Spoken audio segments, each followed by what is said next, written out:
डेफ्ने और एज़गी डेनिस को अपने घर ले जाने के लिए ऑफिस से बाहर लेकर आते हैं कि तभी डेफ्ने की नज़र जामला की गाड़ी पर पड़ती है, जो कि वहां ऑफिस के पार्किंग लॉट में ही खड़ी रहती है। यालिन जामला को बाहर डिनर के लिए लेकर आया होता है। डिनर के टाइम चिनार का मूड काफ़ी अपसेट होता है। वो वहाँ से उठकर चला जाता है। लैला भी उसके पीछे पीछे जाती है और उसे समझाती है कि चिनार, तुम्हें फिशिंग पर नहीं बल्कि उस लड़की के पास जाने की ज़रूरत है जिससे तुम प्यार करते हो।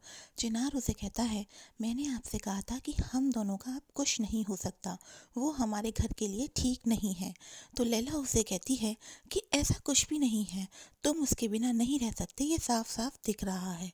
तो चिनार उससे कहता है, लेकिन मैं नहीं चाहता कि मेरी हालत चोपड़ा की तरह हो जाए।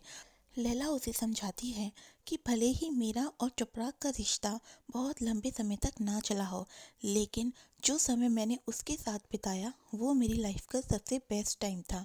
और मेरे साथ कम से कम उसकी कुछ मेमोरीज तो हैं, तुम्हारे पास तो वो भी नहीं है। चिनार को लैला की बात समझ आ जाती है और वो यशिम के पास जाता है। जैसे ही वो नीचे उतरता है, उसे दिखता है कि यशिम वहाँ सामने ही खड़ी है। यशिम उससे कहती है कि अगर मैं तुम्हारे पास नहीं आती तो मैं मर जाती। और चिनार उसे कहता है, अगर तुम नहीं आती तो मैं तुम्हारे पास आ जाता। और दोनों किस करने लगते हैं।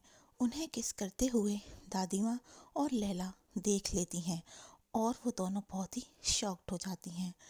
तभी उस समय वहाँ एज़गी और डेफ्ने भी डेनिस के साथ आ जाते हैं और वो सभी उन लोगों को वहाँ इस हालत में देखकर शॉक्ड हो जाते हैं।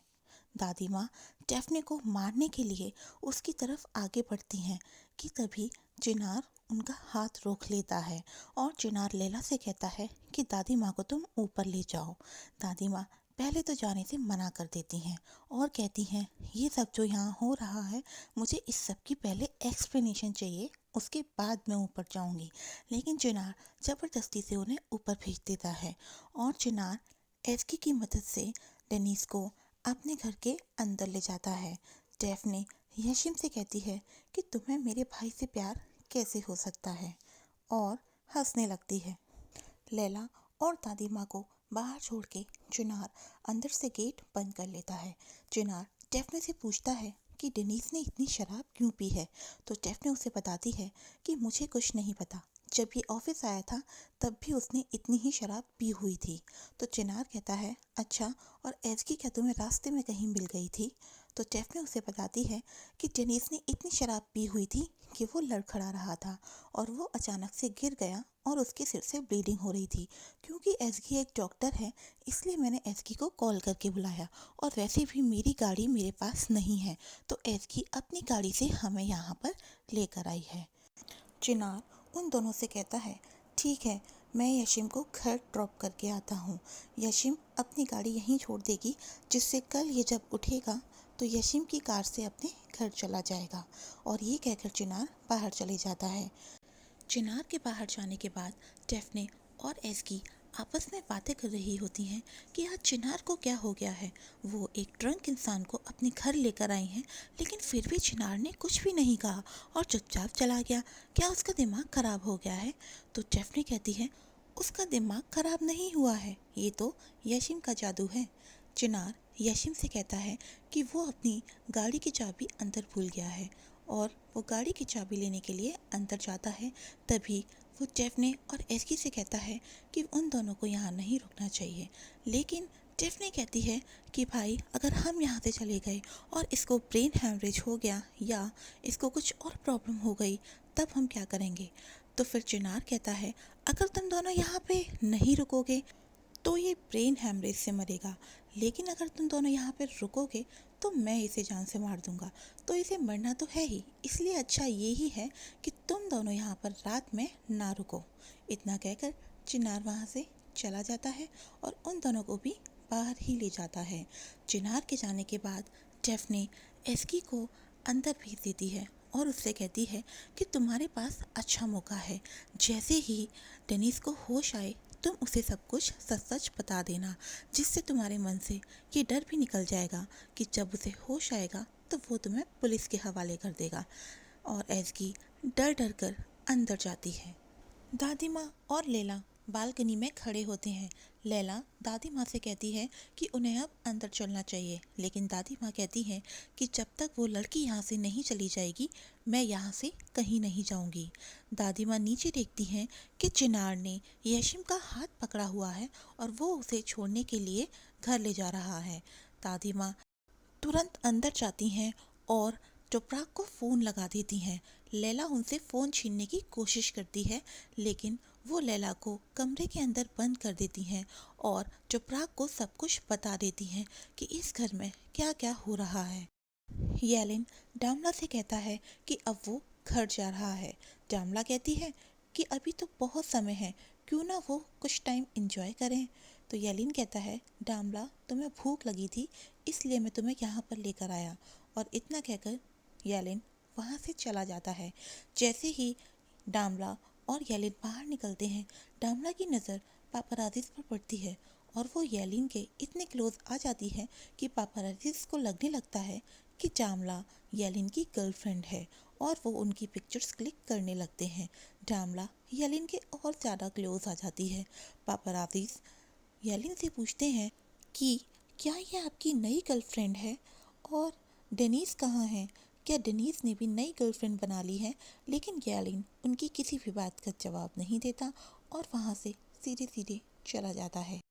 डेनीस के उठने का इंतज़ार करते करते एस्की को भी नींद आ जाती है और वो वहीं डेनीस के ऊपर सो जाती है। डेनीस को जब होश आता है और उसकी आंखें खुलती हैं तो वो देखता है कि वो कहीं और है। तो उसे लगता है कि शायद उसने फिर किसी लड़की के साथ वन नाइट स्टैंड किया है। डेनीस कहता है कि मेरी पैंट्स कहाँ हैं? ये सुनकर एस्की की आंखें भी खुल जाती हैं और एस्की कहती है, अनफॉर्चुनेटली आज तुम्हारी पैंट्स तुम्हारे ही ऊपर हैं, मतलब आज तुमने अपने कपड़े पहने हुए हैं। और जैसे ही डेनीस एस्की को देखता है वो डर जाता है। एस्की डेनीस को अपना आइडेंटिटी कार्ड दिखाती है और उसे बताती है कि वो कोई स्टॉकर नहीं बल्कि एक डॉक्टर है। लेकिन डेनीस को उसकी बात का विश्वास नहीं होता। तो एस्की उसे वही मैगज़ीन दिखाती है जिस पर उसकी तस्वीर छपी हुई थी।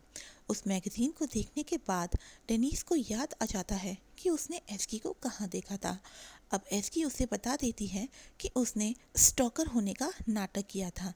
असल में वो एक डॉक्टर है और डेफ्ने की सिस्टर एंड रूममेट भी है, इसलिए बार बार डेनीस से उसका मिलना होता है।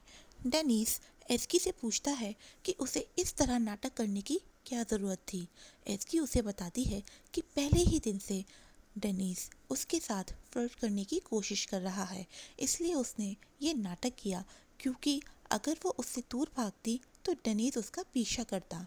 अब जब वो पीछा कर रही थी तो डेनीस उससे दूर भाग रहा था।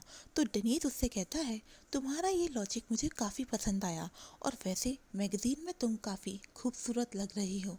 ये सुनकर एस्की फिर से गुस्सा हो जाती है और वहाँ से बाहर जाने की कोशिश करती है। जैसे ही एस्की दरवाज़ा खोलती है, चिनार वहाँ आ जाता है। एस्की गेट के पीछे छिप जाती है। इस बार डेनीस बाहर निकलने में एस्की की मदद करता है।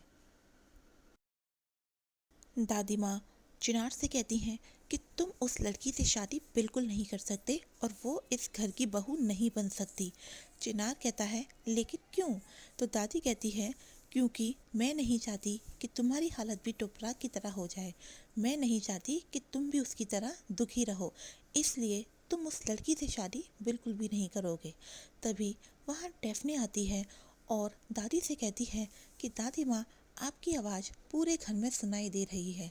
दादी माँ डेफ्ने को देखते ही और भी ज़्यादा गुस्से में आ जाती हैं और उसे मारने के लिए उसकी तरफ दौड़ती हैं कि तभी चिनार उनका हाथ पकड़ लेता है और चिनार डेफ्ने से कहता है कि तुम जल्दी यहाँ से चली जाओ। तो डेफ्ने कहती है, मुझे तुम्हारी ज़रूरत है, तुम जानते हो ना मेरी गाड़ी मेरे पास नहीं है, तो तुम्हें मुझे ड्रॉप करना होगा। तो चिनार कहता है, मैं तुम्हें दादी माँ से बचा रहा हूँ, अगर तुम्हारे पास गाड़ी नहीं है तो तुम आज टैक्सी लो और जल्दी से यहाँ से चली जाओ। डेफ्ने टैक्सी लेकर वहाँ से निकल जाती है। दादी माँ चिनार से कहती हैं कि तुमने फिर उसे वहाँ भेज दिया, अच्छा किया जो मैंने टुपराग को फ़ोन करके सब कुछ बता दिया। अब वो यहाँ आकर तुम लोगों से खुद ही निपटेगा।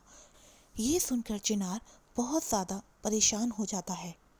डेफ्ने अपनी गाड़ी लेने के लिए यालिन के घर पहुंचती है। यालिन डेफ्ने को देखते ही उससे कहता है कि क्या तुमने मुझे मिस किया था? तो डेफ्ने उससे कहती है, नहीं, मैं तुम्हें क्यों मिस करूँगी? तो यालिन उससे कहता है, हाँ सही कहा, तुम मुझे क्यों मिस करोगी? तुम तो डेनिस को मिस करोगी ना? तो डेफ्ने कहती है, अब डेनिस बीच में कहाँ से आ गया? तो यालिन उसे सब कुछ बता देता है कि उसने देख लिया था कल किस तरह ऑफिस में डेनिस और डेफ्ने एक दूसरे से बातें कर रहे थे, और उसे ये भी पता है कि डेफ्ने ने डेनिस को सिस्की के बारे में सब कुछ बता दिया है। येलिन कहता है कि डेफ्ने ऐसा कैसे कर सकती है? डेफ्ने को येलिन ने अपना एक सीक्रेट बताया था, उस सीक्रेट को वो डेनिस के साथ कैसे शेयर कर सकती है? तो डेफ्ने उसे बताती है कि तुमने जिस दिन मुझे पिनोशियो दिया था, तुमने मुझसे कहा था कि मैं ये समझूं कि ये तुम हो और मैं इसे जैसे चाहूँ वैसे शेप अप कर सकती हूँ, लेकिन मैं गलत थी। मैं तुम्हें बिल्कुल भी नहीं बदल सकती और इसलिए मैं ये जॉब छोड़कर जा रही हूँ और तुम बदलने के लायक हो भी नहीं। इतना कहकर डेफ्ने गुस्से में वहाँ से चली जाती है। तभी वहाँ डेनिस आता है और येलिन से पूछता है कि क्या ये डेफ्ने थी? अगर हाँ तो वो यहाँ से इतने गुस्से में क्यों चली गई? लेकिन येलिन भी उसकी बातों का कोई जवाब नहीं देता और वहाँ से चले जाता है। रास्ते में चलते चलते डेफ्ने येलिन को कोस ही रही होती है कि उसे याद आ जाता है वो तो येलिन के यहाँ अपनी गाड़ी लेने गई थी, लेकिन वो तो वहाँ जाकर भूल ही गई। तो डेफ्ने कहती है लेकिन अब वो वहाँ वापस नहीं जाएगी। वो टैक्सी बुलाती है और टैक्सी से अपने घर चली जाती है। और यहाँ हमारा पार्ट 13 ख़त्म हो जाता है। तो दोस्तों, कैसा लग रहा है आपको ये ड्रामा? अगर अच्छा लग रहा है तो मुझे कमेंट बॉक्स में ज़रूर बताइएगा।